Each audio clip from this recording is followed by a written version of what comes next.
Salut, chers abonnés à ma chaîne. J'aimerais vous dire bonsoir. Et surtout, j'aimerais déjà vous dire que je m'appelle Israël Daniel Enondi. Et bienvenue à ma chaîne.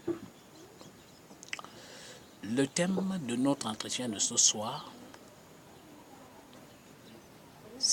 est simple. Comment est-ce que... Où vont les morts? Comment est-ce qu'on fait pour avoir la certitude au sujet du salut, de la vie éternelle? Comment est-ce qu'on fait pour aller au ciel? Quelle est la démarche à faire? Et j'ai actuellement 2 versets bibliques sur lesquels je souhaiterais certainement qu'on essaye un peu d'examiner. Ce verset ici nous démontre effectivement qu'il est possible de faire beaucoup de choses. Être zélé, je prends un exemple, je vais d'abord le lire. Nous sommes là dans Romains chapitre 10, le verset 1 et 2. Dans ma version ici, voilà ce qui est écrit. La version Louis II, bien sûr, dans la version Louis II, la Bible dit: Frères, c'est Paul qui parle, le vœu de mon cœur et ma prière à Dieu pour eux, c'est qu'ils soient sauvés. Et il dit: je leur rends le témoignage qu'ils ont du zèle pour Dieu, mais sans intelligence.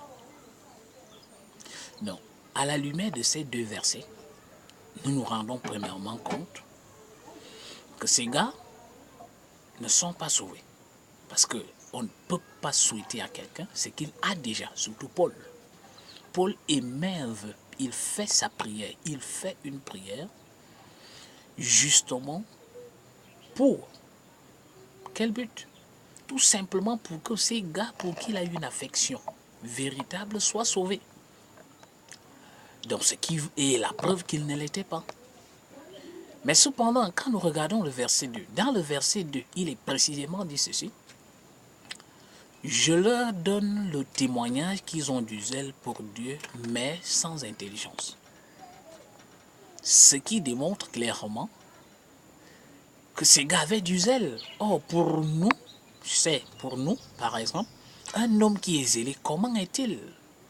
Un homme zélé, c'est quelqu'un qui est très engagé, déterminé, ponctuel, engagé.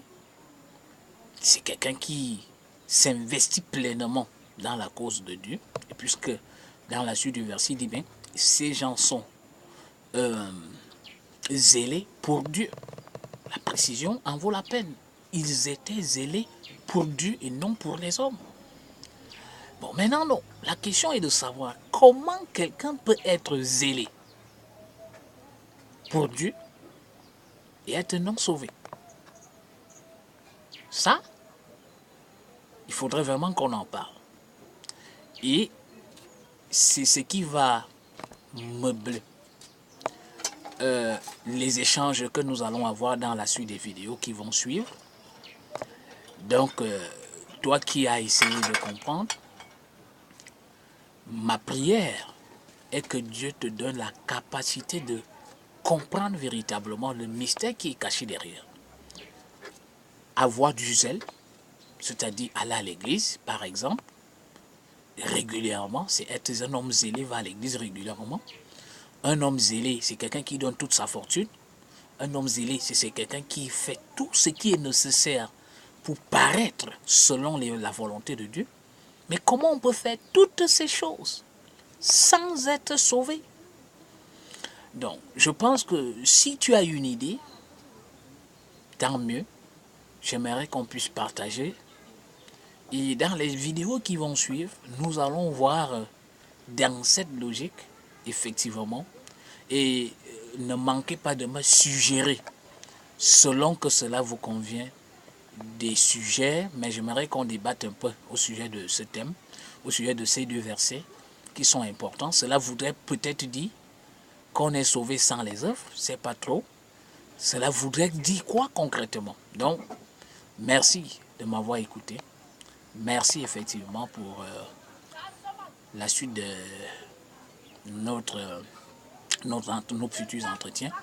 Surtout, n'oubliez pas de vous abonner si vous n'êtes pas encore, de liker mes vidéos, de les partager massivement.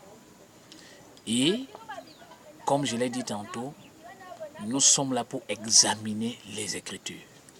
Merci et bonne soirée à tous.